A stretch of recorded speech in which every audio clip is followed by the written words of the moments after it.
welcome into the Backroads Bill podcast. I'm Ben, and today's episode is a little bit more somber than usual. So if you go back to January 10th of 2024, we released an episode about the Cold War crash, about Gaylord Treu, who was a pilot who unfortunately crashed and passed away in that crash. That happened in Northern Ontario while on a test flight, and we had his son, Denny, on, following a story of Bill trying to find out who the son was of this pilot, eventually going through a number of phone books to find Denny and get the right person. And we had Denny on to talk about just that whole experience, like his life with that, and this plan to go and take a monument or plaque and commemorate it in the spot of the crash to kind of get some closure for Denny and his family. And unfortunately, as they were planning to go up there, Denny tragically passed away very suddenly, and they were not, obviously the family was not able to come up and do anything. But today we brought on Brian Emblin, longtime friend of the show and guest, who went on an excursion with Bill to make sure that they got up to the actual crash site and put a monument for both Gaylord Treu and his son Denny, and to kind of give a little bit of closure to the story that unfortunately wasn't the storybook ending that they were hoping for. So today's episode is all about that journey and a bit of a reflection on Denny and his father. And sometimes, you know, it's a little reminder of how fickle and fragile life is, and hopefully it'll be something that this whole thing of them going out will help give some sort of closure. I know it gave closure at least to Bill and Brian, and hopefully for the family as well. And to kind of bring up the mood a little bit more, we also did at the end of the episode talk to Brian about his recent trip to Iceland, some of the cool stuff that he got to up there as well, just to, give a little bit to lighten the mood up just a little bit on a pretty heavy topic. So all of that on the way, following a word from today's league sponsor, Source for Sports North Bay.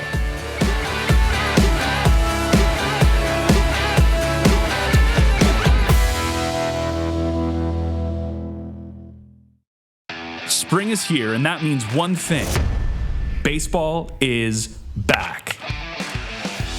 At Source for Sports North Bay, we're proud to be part of every pitch, every catch, and every moment that brings our community together on the diamond. Whether it's outfitting little leaguers for their very first game, helping local teams suit up for the season, or simply sharing the love of the sport, we're here for it. We're more than just a sports store.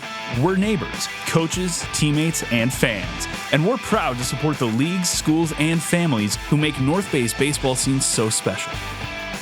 Wherever your sports journey takes you, make sure you visit Source for Sports North Bay at 1321 Fisher Street so we can help you along your way.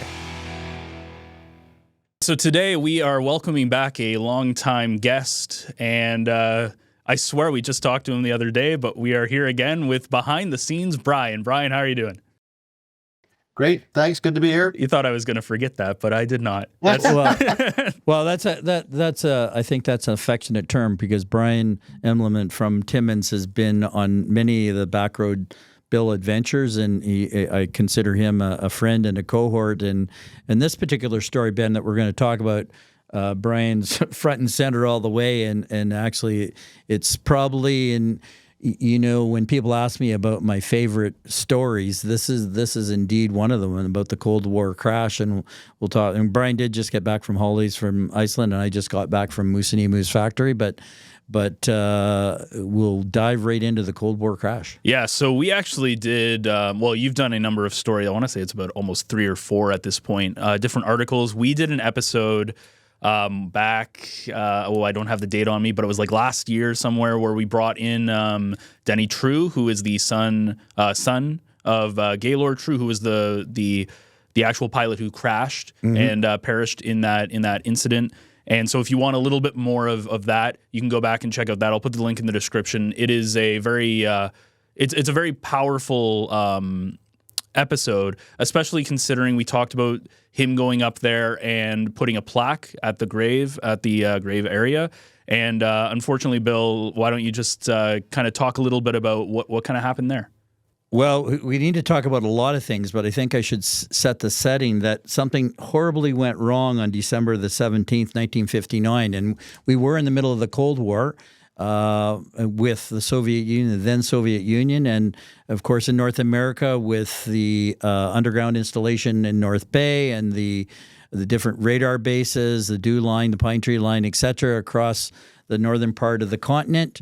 There were exercises with bombers and jet fighters from various bases in Canada, and the United States. Anyway, on a one of their training missions over near Hearst, northwest of Hearst, about 5 miles up, a fighter jet collided with a bomber in one of these training missions and fell to the ground. And there was a search.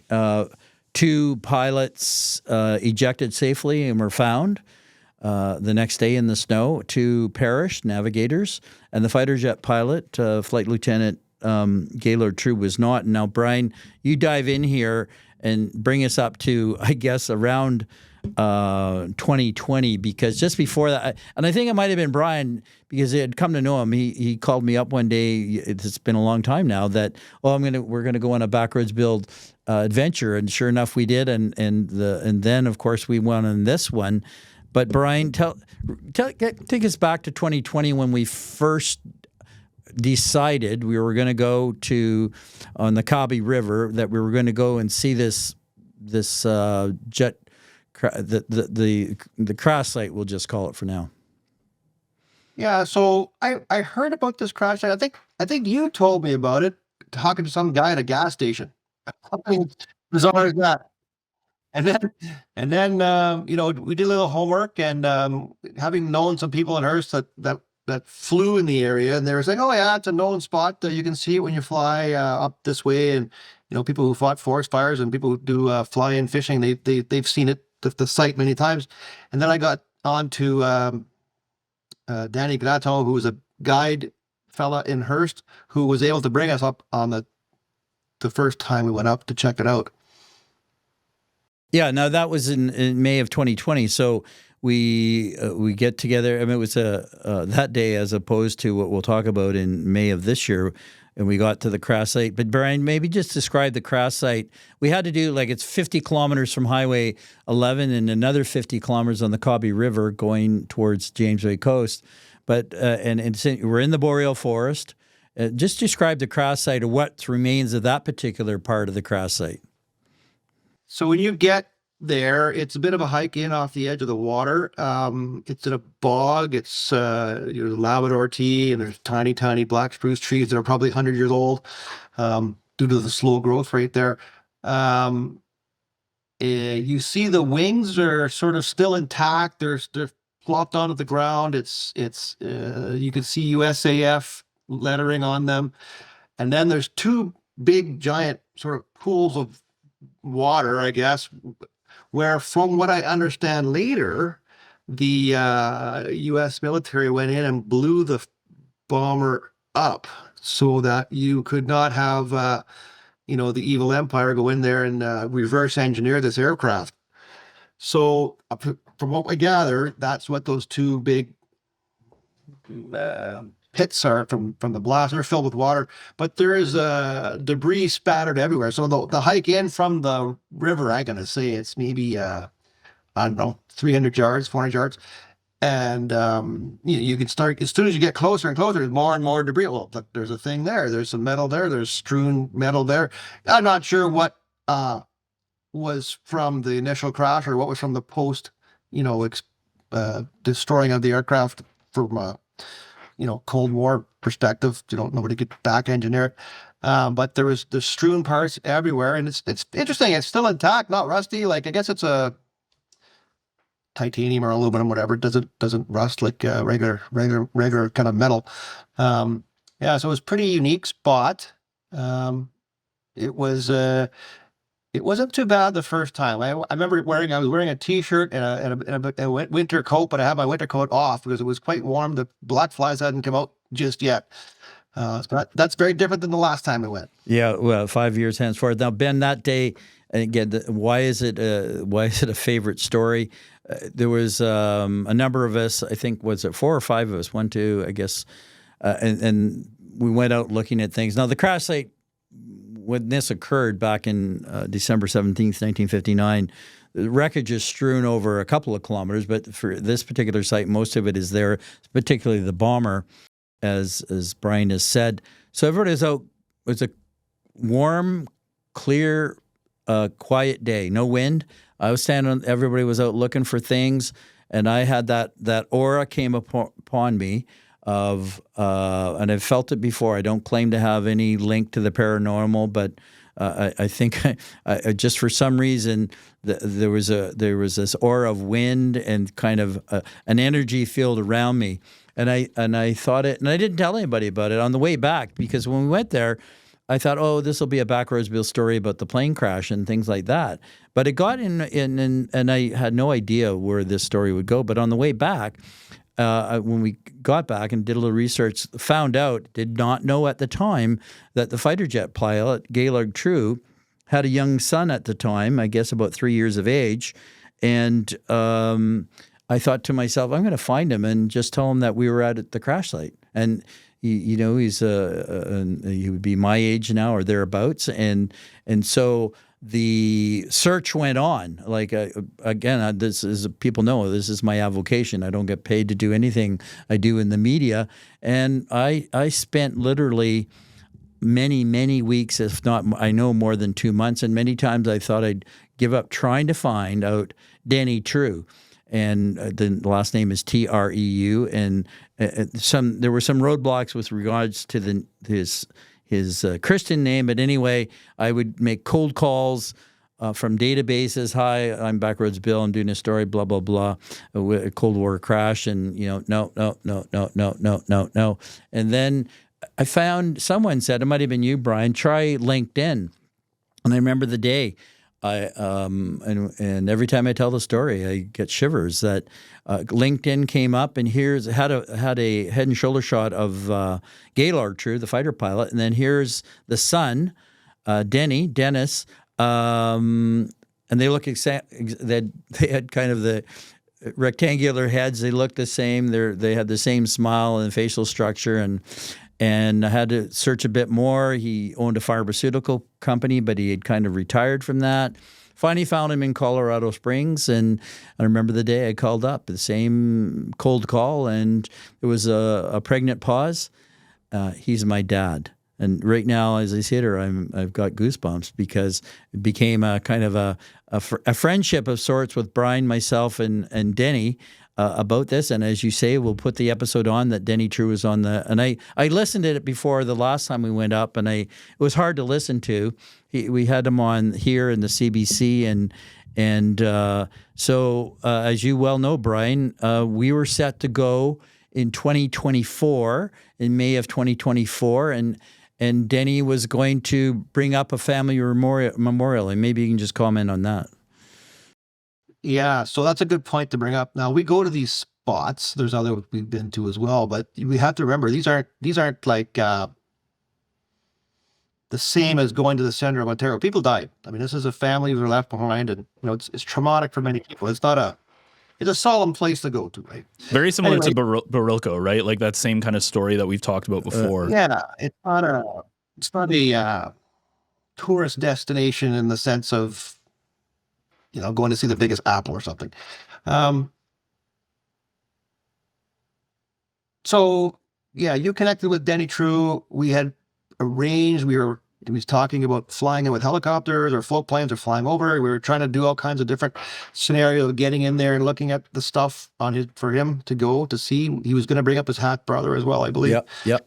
It was set. We had engaged the daughter of the original guy who brought us in as a guide. I can't remember her name right now. Yeah, Marlene, follow her north is her website. Yeah. Yeah, she's awesome person. Anyways, we arranged that all out, ready to go, and then Bill gets an email. It was a kick in the gut. He died 2 days before he was to come. It was heart attack or brain hemorrhage, or something very rapid, and it was like, wow.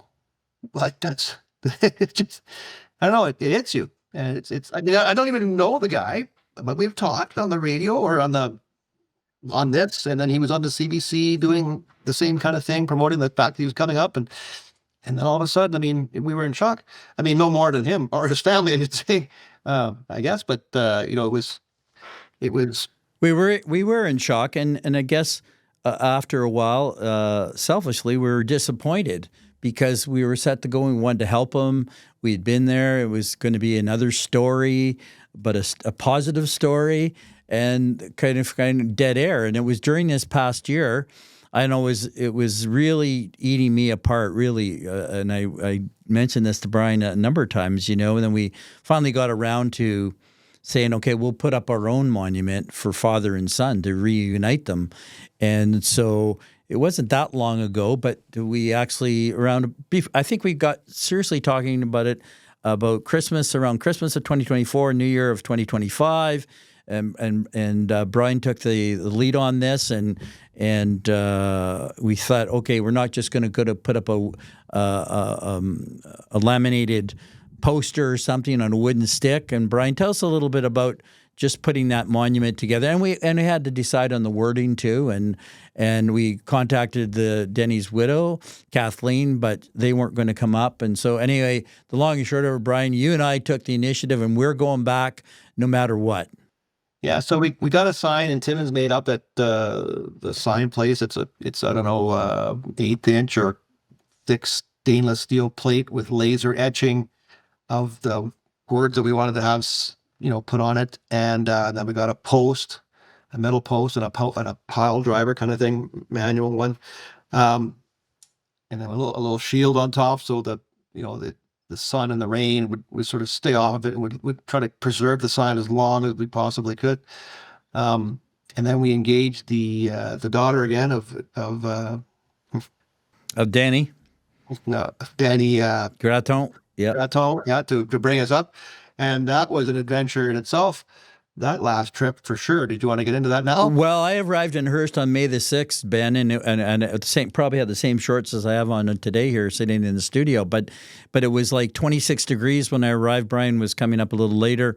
It was 26 degrees about 4 o'clock in the afternoon. I know it became a harbinger of things that were going to go sideways, because within an hour it had plummeted down to 17 degrees.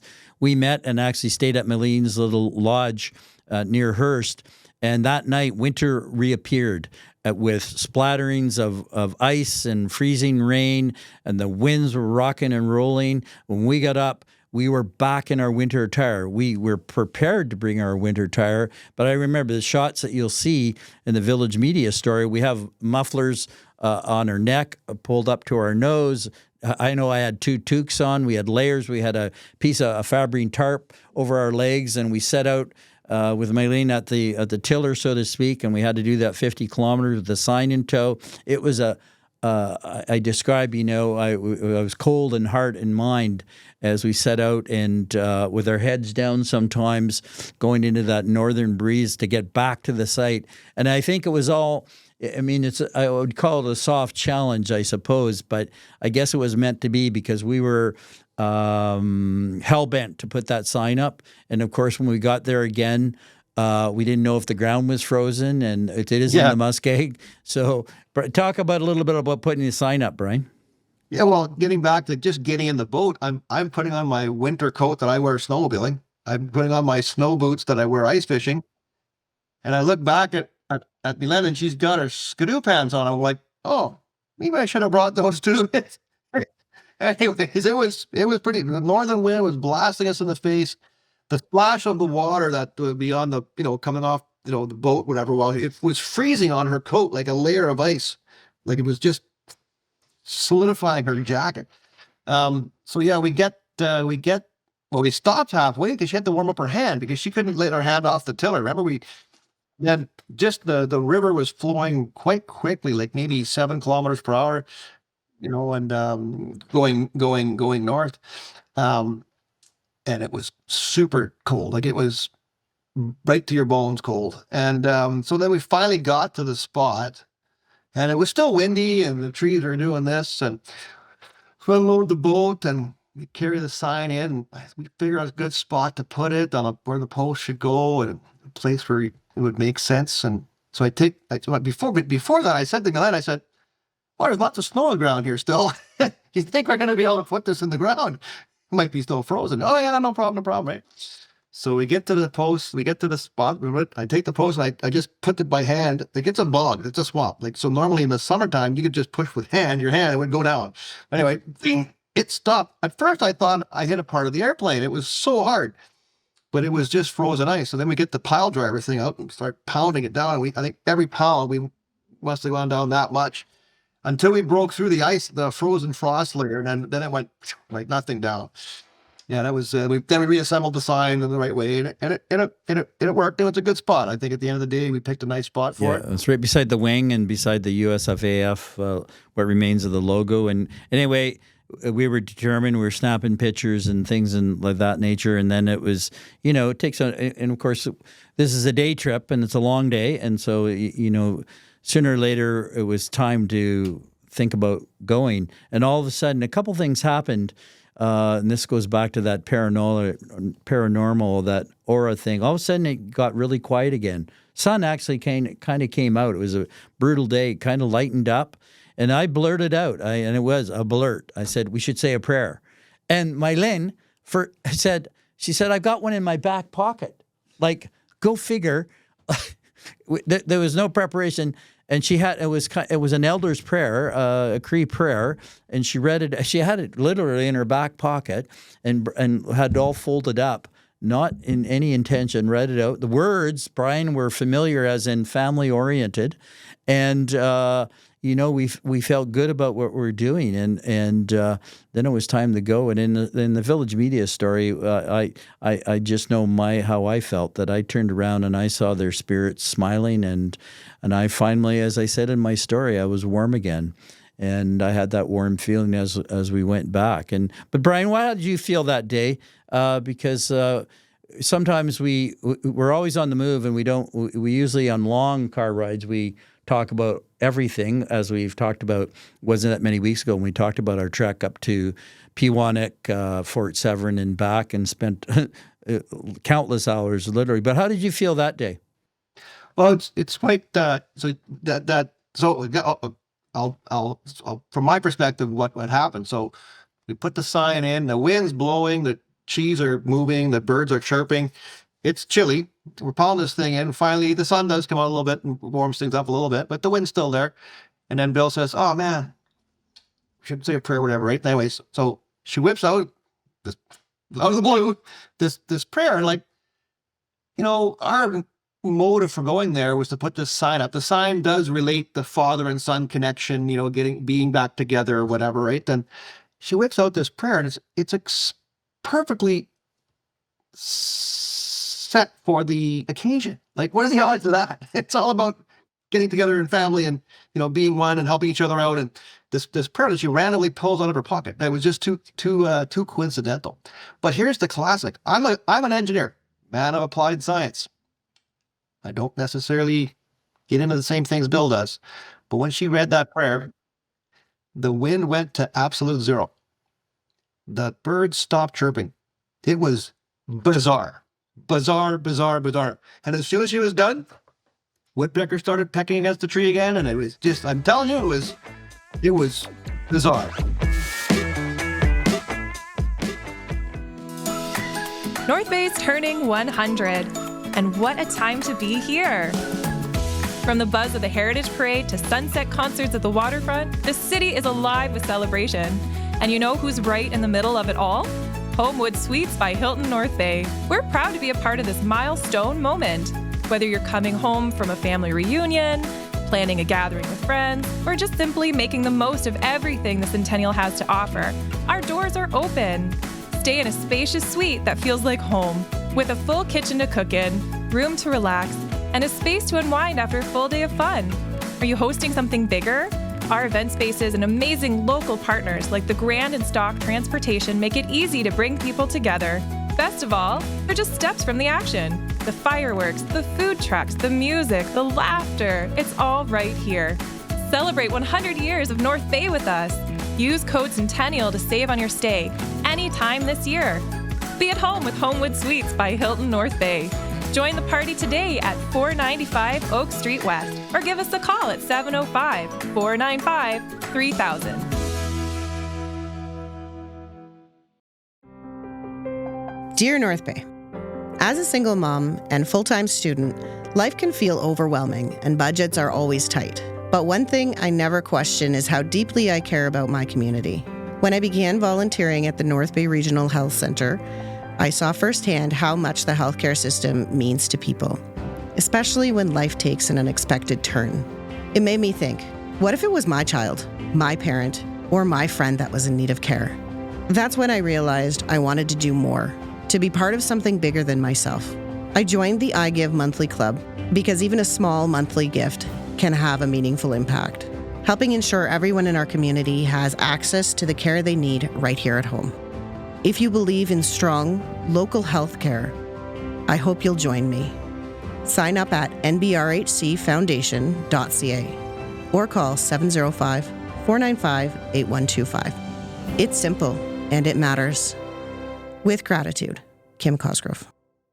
I don't claim to have any of that, in Jack Nicholson's classic movie, The Shining. I don't claim have any of that link to the paranormal, but I just know how I felt on both those occasions and how that we think, that I think anyway, that the spirits are united, and I think we went away for 5 years, Brian. I mean, that's 2 trips to that one spot, and then being thwarted kind of in between in May of 2024 with Denny's passing, and linking up with the family, and they're pleased and things, and we our aspiration is that they will come up again, whether we accompany them or not. I suppose we would if the timing's right, and we hope to get them back up here because Denny has a stepbrother, and the family is interested in coming up. And again, the one question I ever asked their family was, because Denny had it already, he had the memorial ready, so somewhere in Colorado Springs there's a memorial to his father that he put together, the last correspondence was just prior to his passing. I put it in my story, the last email, what he said, and his last words, because he was an engineer as well, a different kind of engineer than Brian, but they think the same way, and he was asking us what we thought about the same things that we went through in our thought process, how it would sustain itself over time, and how it should look and what it should be made of. But anyway, that's how all that came to be. And so it's a bizarre story. Next to another story I don't think we've ever talked about, the Bethnal Springs, which was a spa. Yeah, we did talk about that, and because we're getting close to 100 episodes, I forget that's a lot of people, a lot of stories, and there's still lots more to come. But this is probably the most bizarre of them all, and just a piece of history. And again, the bonding, Brian, again with Denny, who we just came to know and thought, we're gonna, I guess, reaching that kind of plateau of or sense of camaraderie and doing something. But any thoughts about that, Brian? Just like yeah, I really hope that somebody of the family still comes. It would be an honor to join them. Yeah. Do you think they'd bring the memorial that he made up? Well, I suspect, again, I think after this podcast, I'm going to send a letter, because I haven't sent her. I sent her some pictures, and she did respond to me, and we'll see about that. Or they change it. But yeah, I'm sure, because I asked about, if there had any keepsake that we could put. Now we also started a cairn of rocks. It's a Hebrew tradition to leave a rock, and so we'll have some rocks on the edge of the wing, right beside the post and the plaque. So whatever they bring, or they bring something, because again at the crash site. Back in 1959, there was remnants of his jumpsuit and a knife, believe it or not. When they found the cockpit of Gaylord Treu's not in there, but remnants of his jumpsuit and a knife was found on the surface on the landscape somewhere, and the searchers got it back eventually to his widow, Gaylord's widow, and then eventually Denny inherited it. So he has this.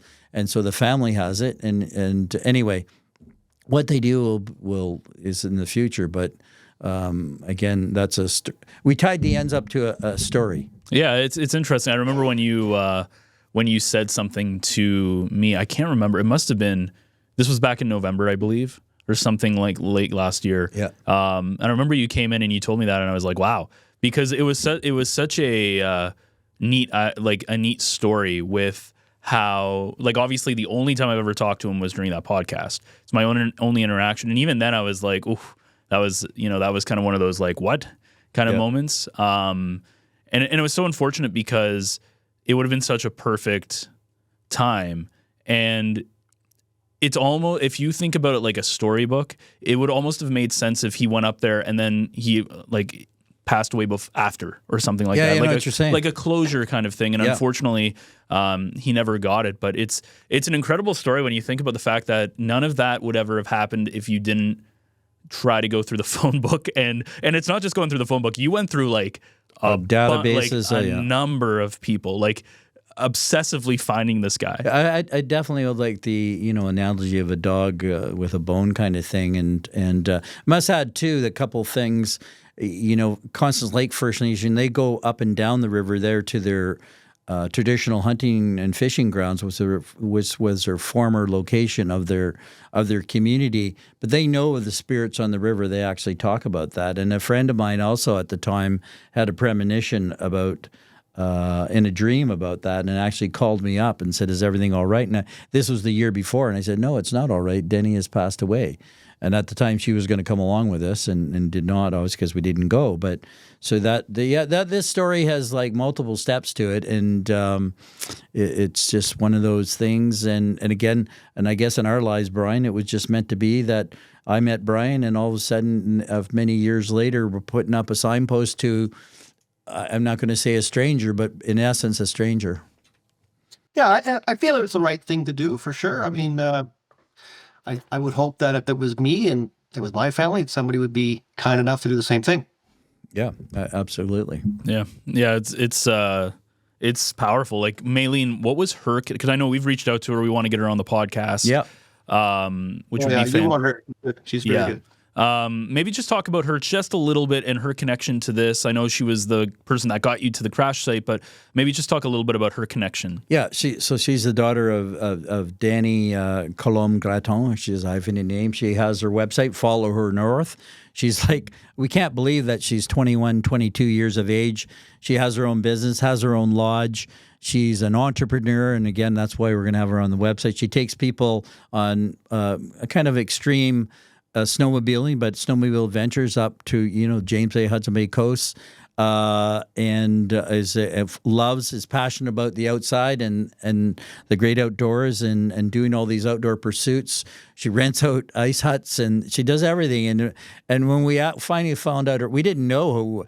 Again, she was going to take us in 2024, as Brian said, and she took us, the three of us, in the Voyager canoe with the motor on the back, and took good care of us and did her job, and because Brian and I invested not only the time but some money in the plaque, and of course his trip, and we were glad all to do it. So she's a real, I'm going to say, it's an old expression, a spark plug. She just has that joie de vivre. She has that chi. She has that energy, and you need that. You have to be a people person when you're in the tourism business, and just as Brian has mentioned just a joy to be with Brian, I think. Absolutely. I think as a person in tourism, she's doing it. She's doing it well, and I'm very impressed with her.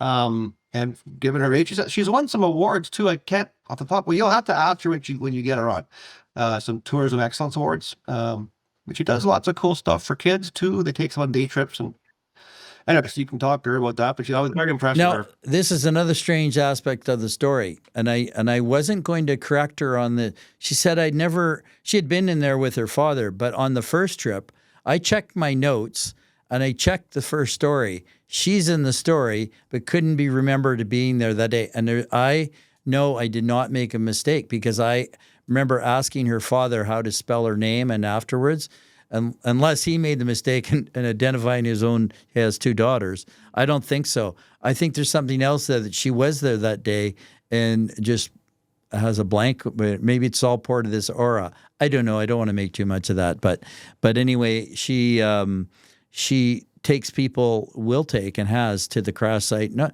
from a place to that's a destination of sorts, but you're on the river, you're in the boreal forest. There's lots to see and do with regards to being in a wilderness situation. So she will do that. And in the interim too, in one of the years between when we first went in 2025, her father and herself took it upon herself, and it took some effort to find the tail of the bomber, which is more than 2 kilometers away.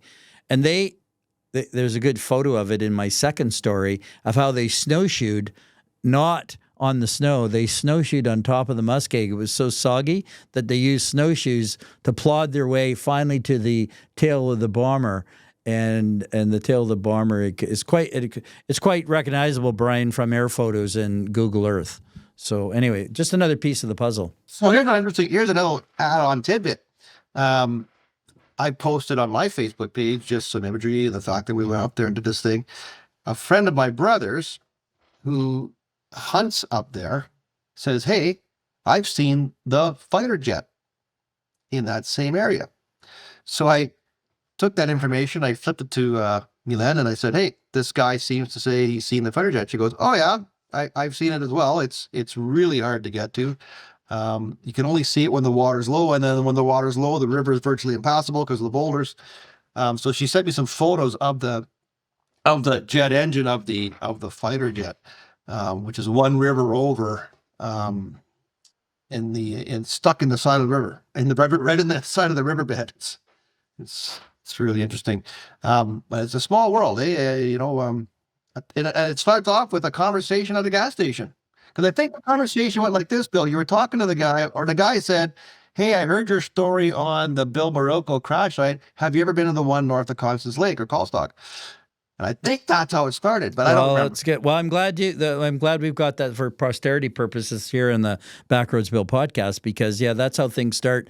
Again, I've mentioned many times, it's my avocation. I don't know much. We talk to people, we find out things, and we research it, or people tell us more. And the next thing we're going on a bit of an adventure to see something in natural and cultural heritage that's kind of interesting. And because we both have natural curiosity, it ends up, again, this story has multiple facets to it, bar none. So that was just one of these. Glad to be part of it for whatever reasons that were guided us to do all this, and glad to be talking about it, because actually, in one small way, it's good therapy, because long and short of it, I have no reason other than the gas station conversation why we did all this. Yeah, it's a very bittersweet ending, right?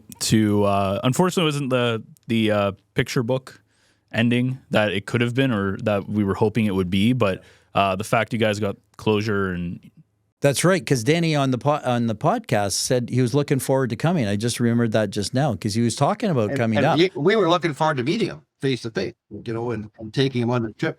But it's not a tourist destination of glamour. It's a solemn spot. People did die, right? I've been to another crash site up north, and I have not posted on Facebook at the request of the family, because they don't want people going there and rubbernecking, right? It's not a thing that they want. So I've chosen not to, or I've agreed with them not to put anything on there. But I did go myself, and I looked, and I put a cross up on the tree there for the people, and if anybody else who comes along and wonder what's going on, they can see the cross there and figure it out. Yeah, absolutely. So let's turn to a bit of a happier theme, a little bit. Again, very, very powerful, and glad we got as much of a resolution you can get to that story and what you guys did. Brian, tell me a little bit about your Iceland trip. We've got you, just to lighten the mood a little bit. It was great. We spent. We left Toronto and we went directly to Reykjavik, the capital. We spent 2 days there. Hop on, hop off bus tour. It's a fairly significant size city. I'm going to say maybe 200,000, like double size of Sudbury, maybe. Of course, Brian went out and saw all the waterfalls. I've been to Iceland as well, but he posted so many waterfalls, Brian, that did you ever get tired of them? Yes, we did. That's like I was going to say that. So my wife looks after everything. There's two kind of people in the world, right? People who look after stuff, and people who go, "Hey, what are we doing today?" And that's me. We married. So we landed 2 days in Reykjavik, hop on, hop off, bus tour, museum, whatever. And that was great.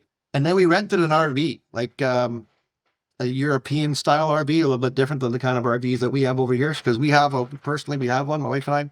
Anyway, we spent 10 days going around the entire island.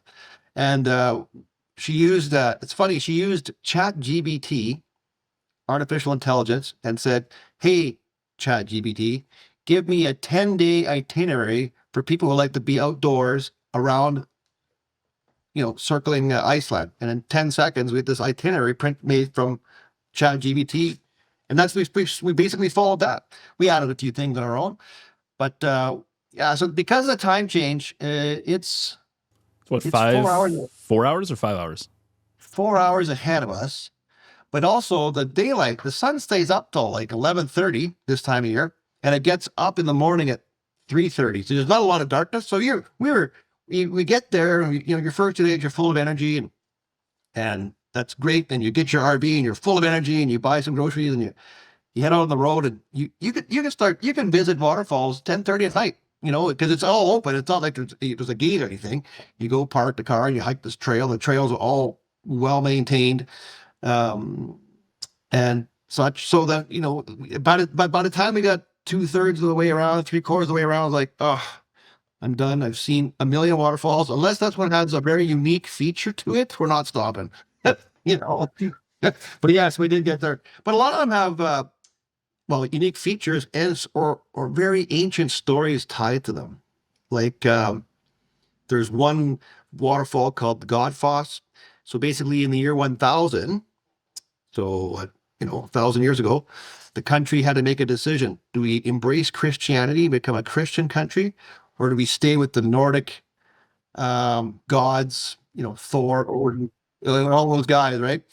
And they decided to go Christianity. So the prime minister or the president at the time, or whatever governing guy was, he had a bunch of these little idols on his desk because he was a guy from that era, right? And so 1,000 years ago, he goes to this waterfall and he throws all of them in because, we're embracing Christianity and that's the way it's going to be.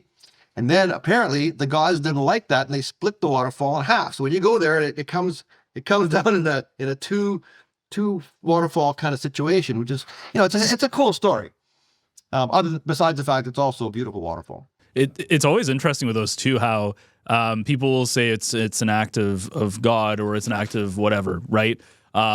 Which it could be, but it's always interesting how there's like this really neat scientific thing that happened as well. No matter what you believe in, but it is kind of neat when you look at it from a scientific lens and you go, well, this happened, right? And just the fact that it happened like at the same time or however, I always find that fascinating. And then what did we know about seismic activity 1,000 years ago? Not a lot. You throw these things in the water, and the next thing you have an earthquake. Well, my God, right? So anyway, we're planning our next slate of adventures coming up. Ben, yeah, what's coming up? Well, we're headed to the Slate Islands, but in northwestern Ontario and other spots, and going to discover some new things. I just came back from Moosonee Moose Factory, and I think one of those podcasts coming up, I think we should talk about, should you take the Polar Bear Express and discover Moosonee and Moose Factory, but we'll wait for that answer on one of the upcoming Backroads Bill podcasts. At some point, we have done so many of these recordings lately that it's, I think we're set to like mid-August. I don't even know when this podcast is going to drop. We're sitting here in June. It might be like November by this point. We'll see. Because Bill decided to reach out to literally everybody. Oh, and another one, I hope we get the author, Brian. I think we remember talking about the author, one of my favorite books of all times. Kathleen Mayer is the author, How to Shit in the Woods, a book that everyone needs to read about getting rid of your personal waste in the great outdoors. Yep, I believe we have the invite out now. We're just waiting to book it in, and that'll be awesome. Lots of great stuff coming up on the Backroads Bill podcast. Lots of stuff lined up. Brian, thank you for joining us. I know you'll be back at some point. I hope so. It's been a real pleasure. Thank you very much for having me. And it was great getting the closure I think you guys got on that trip. Yeah, we could only do this podcast with Brian, that's for sure. And thanks, Brian. 2 thumbs up, and we'll see you soon.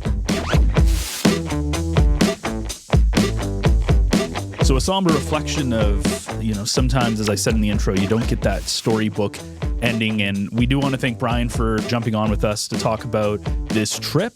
And again, even though I met Denny just the once for the episode when we recorded it, it's still a shock when Bill told me back at the beginning of the year of his passing. And honestly, good on Bill and Brian for still honoring his memory, his father's memory, getting a plaque up there and making sure that there was something there to commemorate what they did and to continue on the plan that was already in place.